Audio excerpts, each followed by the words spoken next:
Classes start tomorrow.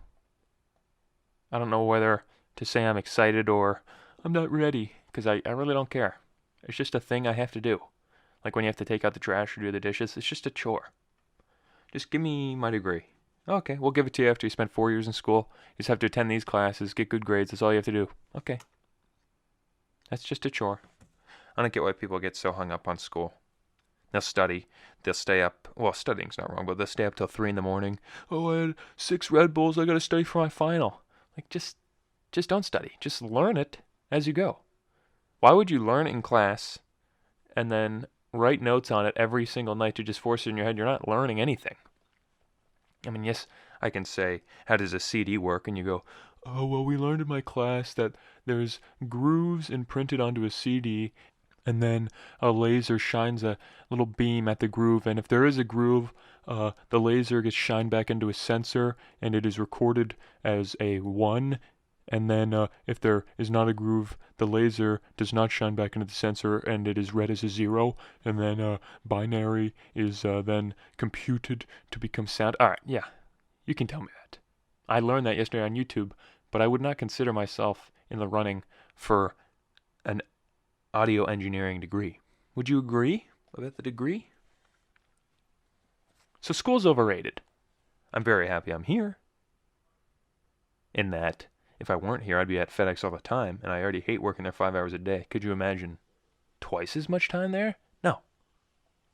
I like to spend that time over 2 weeks. Anyway, I bought all my books.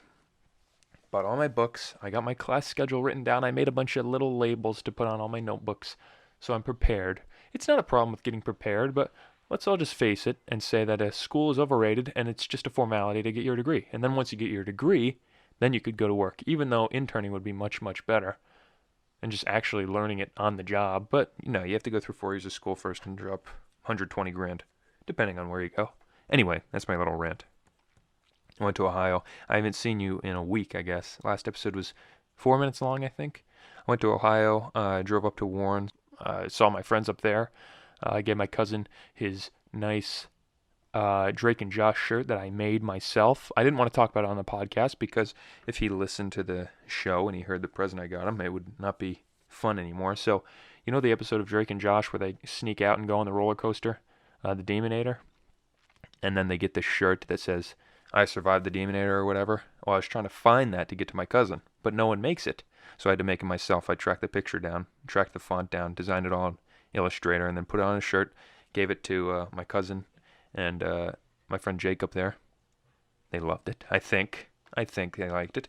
My cousin gave me a gift in return. He gave me the new Jerry Seinfeld book called Is This Anything? Which I thought was just going to be an autobiography of Jerry Seinfeld's, but it was not. It was just filled. It's just an entire book filled with every single joke he's ever said, or at least has written down. And then someone took all his notes and put it into a book, and it's pretty awesome. I'm already 100 pages in. You read it quick because it's double spaced and it's all about 7 words a page, but everything in it is hilarious, and I highly recommend it. So that's what I got when I was in Warren. Played some soccer in an indoor soccer well, not even an indoor facility, but it's indoors technically. That it requires a door to get in, but it's basically just a big tent. But it has the flooring, the plastic flooring for like indoor basketball and soccer and stuff. We were playing that in like 6-degree weather, so that was fun. And that was pretty much it. Then I drove up to Ohio to see my sister and niece, nephew, brother-in-law. I highly recommend you spend time with your family. It's always fun. That's what I did for the last week. I got time off work for the first time ever, more than like 2 days, and it was just nice. I got to go back tomorrow after my first day back to school, but at least it's just one class. One class to start off the whole semester. That's okay. Then Wednesday, I think I have 3 classes? Yeah. Yeah, I have 3 classes Wednesday. I don't know. I haven't looked at my schedule really. I made it a couple weeks ago. Got to talk to an advisor because I did it all myself. But we'll see what happens. I applied to transfer to Pitt. I'm sorry if you're a diehard Penn State fan and you love the fact that I'm here, but I'm going to have to maybe leave. It's all up in the air. But I put in to transfer, so we'll see. In Warren, me and my cousin last year, we were driving near the McDonald's and we saw some suspicious activity going on at like 1 in the morning, and we were pulling out like parallel to this McDonald's parking lot, and a car started following us like alongside us on the other side of the street, and started speeding up, and it looked like it was about to cut us off and come out of the parking lot and like nail us and block us. So we got freaked out, and then we realized that there were the people all in the McDonald's drive-through, and the McDonald's has been closed. That night we just sat there for like half an hour just watching and seeing what these guys were doing. We were like, they're trying to get up to the McDonald's door. They're tapping on the glass like inside the McDonald's. Are these guys robbing the McDonald's? Are they the managers? They're dressed in street clothes. What's going on here? So we did what any 19-year-olds would do. We went back, made some hot chocolate, went back the next night. We had a McDonald's stakeout. We saw them again at the exact same time. These guys were sneaking around McDonald's, and we were wondering, what the heck are these guys doing? So we brought a camera and some spy equipment. We were trying to listen in on these conversations. We couldn't hear anything, but it was an interesting night. Sorry about that. It was an interesting night. There's this building behind the McDonald's that they kept going into. So the next morning, we walked up to the building after getting a nice breakfast at McDonald's. Walked up to the building, looked through the window, and we saw nothing. We saw nothing except a few newspapers on the floor. We were thinking maybe it's something to do with the newspaper company in the city, in the town. Could it be? Could it be? So we went back again, now with the idea that it was the newspaper delivery people. And that seems much more accurate. I don't know. I don't know what to tell you. The stakeout didn't work 100% because we really don't know what they're doing. But you go there in Warren at the McDonald's, and there's some creepy activity going on every night at like midnight. Midnight to 1, there's guys driving around, pulling into different parking lots. Like, it would be different if they just got these newspapers all out of this building after they'd been printed, and then all got in their cars at the same time and left in like 15 minutes, right? But they don't. They stay there for like 2 hours with just their headlights on, just shining at the other parking lots, and they just hang around. They just stand around. Some cars come in, leave. Some cars come in, and then just drive to the other parking lots and just sit there. Some cars would drive right up next to us and then move slow and park a couple rows behind us. It was just very creepy. But we think they're the newspaper people, but if they are, they're taking their sweet old time. And then the police officers, sometimes that are just going around the town, like they'll drive by slow and then like loop behind grocery stores and just go in the back ends of parking lots, like dead end parking lots, and just disappear. And I'm sure there's all a reasonable explanation for it, but it's just weird. It's just weird. So we went back again, and they were doing the same thing, just acting creepy.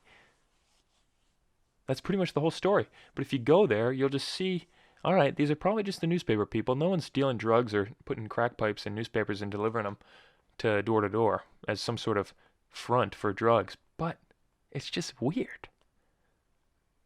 So we did that again this year, like I said, and they did the same thing. We still haven't really cracked down on what the problem is. They're just weird.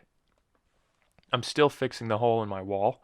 I guess this is just going to be the update episode because I've been gone a week. I'm still fixing the hole in my wall. It's getting better. I'm trying to sand away the drywall tape. I said I bought that and put that on there. I shouldn't have done that. I put it on there to try to make the dent as flush to the wall again as possible, but I should have just started layering on plaster and just done it layer by layer until it was flush, because now it is flush, except there's this mesh tape over top of it, and you can see it like coming through the wall. And that's not good. It's not flush anymore. It's like a millimeter off the wall, which is noticeable, especially it's like fiberglass, so it's kind of shiny. So I'm trying to sand away that and then add on plaster again. I don't know. I think it's going to be okay, but if not, hey, like I said, I'm not paying for it. I went to Sheetz a lot with my brother-in-law. He was in New Mexico where they don't have Sheetz, which is like the good grocery store or the good gas station that has all the made-to-order food, and they have some bomb subs, some bomb pizza. It's real good. So I was going there every night with my brother-in-law. He's racked up like over 1,000 points on his rewards card in the last week and a half just from going there every single day. I admire him, and I wish I could go there more often, other than last week when I was working 3 days a week, or 3 shifts a day. I was going to Sheetz and McDonald's in between every shift because I didn't have enough time to go home. So I was just getting lunch. I didn't have time to go home, make lunch, and come back. So I was getting lunch in between shifts out to eat. Too much Sheetz in the last week. But I don't know if that's a problem or not. It's just a lot.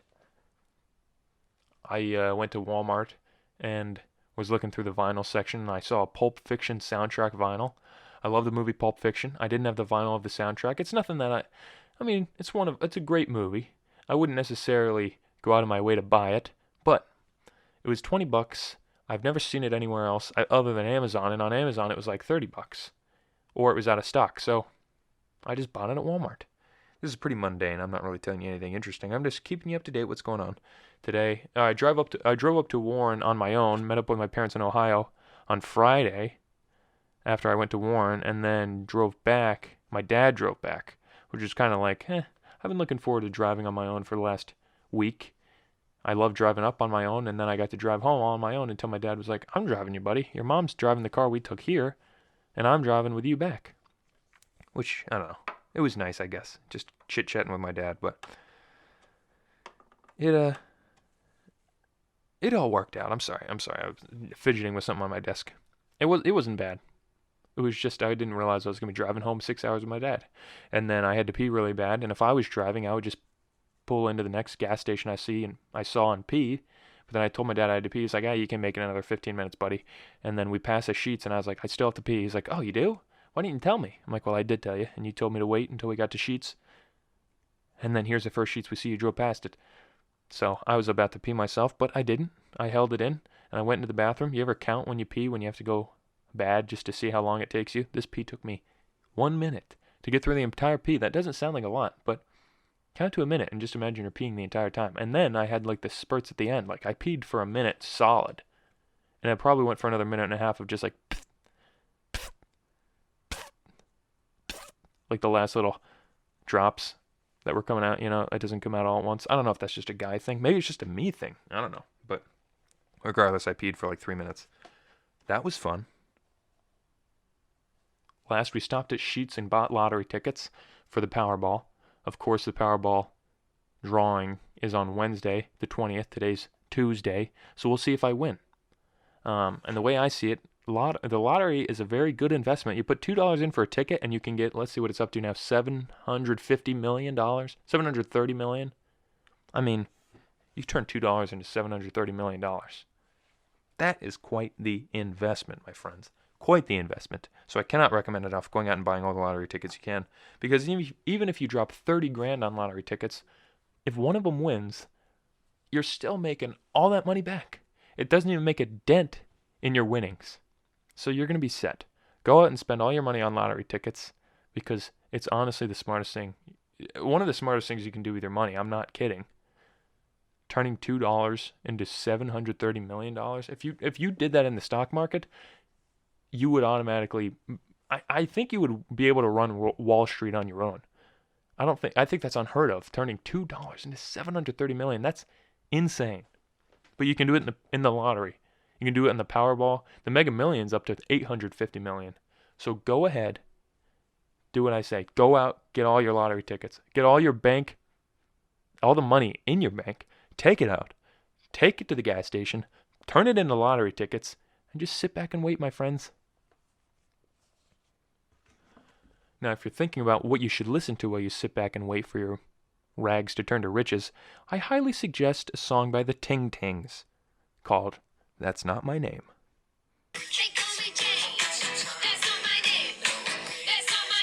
It's just a classic song. I heard it in the movie Horrible Bosses. I've heard it in other places. I think it was on Just Dance, but it's a classic. I was watching that movie the other day with my brother-in-law, and I realized how nostalgic that song is. Is a song nostalgic, or it makes you feel nostalgic? How nostalgic that song made me feel. Thinking back to an era where that was a great song, and everybody knew it. And now you bring that up, and everyone would just go, "Oh yeah." That's always a fun kind of song, where you forget about it, and then you go, "Oh yeah." Like Enrique Iglesias' "I Like It" with Pitbull. That's a song everybody loved, but when you hear Party Mix, that song's not on there anymore. I don't know why. We loved it in 2011. Where'd it go? The last movie I watched last night, they just put on a Netflix called 30 Minutes or Less. Let me read the synopsis of that. 2011 comedy, rated R, now on Netflix. Nick is a pizza delivery driver who lives a fairly ordinary, boring life until he crosses paths with two aspiring criminal masterminds who kidnap him, strap a bomb to his chest, and force him to rob a bank for them. Nick doesn't get much time to pull off the difficult task, so enlists the aid of Chet. his estranged pal. As time ticks away, Nick and Chet face many obstacles, not the least of which is their volatile relationship. It's a beautiful film, pretty much based completely on that story from Erie in like 2001. Netflix made a documentary about it called Evil Genius, the real story of the pizza delivery guy who got a bomb strapped around his neck and was told to go rob a bank so he could get the code to take it off, held hostage. An incredible documentary. I highly recommend it. That's also on Netflix. Like I said, highly recommend it. If you thought that movie was funny, well, no, sorry. If you thought the movie was a cool idea, you should watch the real story. It's insane, filled with twists and turns. The story's not funny because it really happened and the guy died, so that's nuts. But last but not least, we have the word of the day, which I have to type into the computer to get the definition of, because I don't know the definitions off the top of my head. I just know the words. This word is an adjective. Vindictive is the word, vindictive. Having or showing a strong or unreasoning desire for revenge. Vindictive. The criticism was both vindictive and personalized. A great word to use in a strong essay, or just in your day-to-day vocabulary. Your, what's the other word for vocabulary? I don't know. Let's look it up. Lexicon? That's a good word.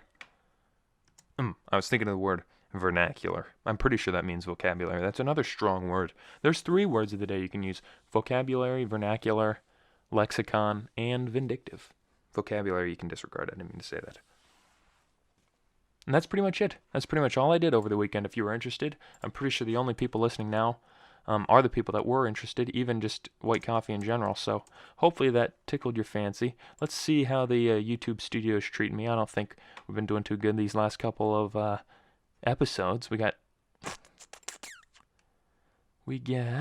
21 views on the last episode and 1 like. Not terrible. Back to normal. Back to what I was really expecting at the beginning of this whole ordeal, starting a podcast up. When I was getting like 100 views an episode, I was very concerned. Who is watching this? But we're back to like 30, 19, 20 views. And I'm much more comfortable with that. I want you guys to know I appreciate you, all 21 of you, or however many are you listening to this now. Maybe only like 6 of you make it this far. Maybe even only 2. 6% maybe. What's 6% of 21? Let's see, 21 times 0.06. Whoops, I put the division symbol in. That's probably why. 1.26. So if one of you is listening right now, well, you know, I appreciate you. And I'll see you all on Thursday. And I'll tell you how my classes went.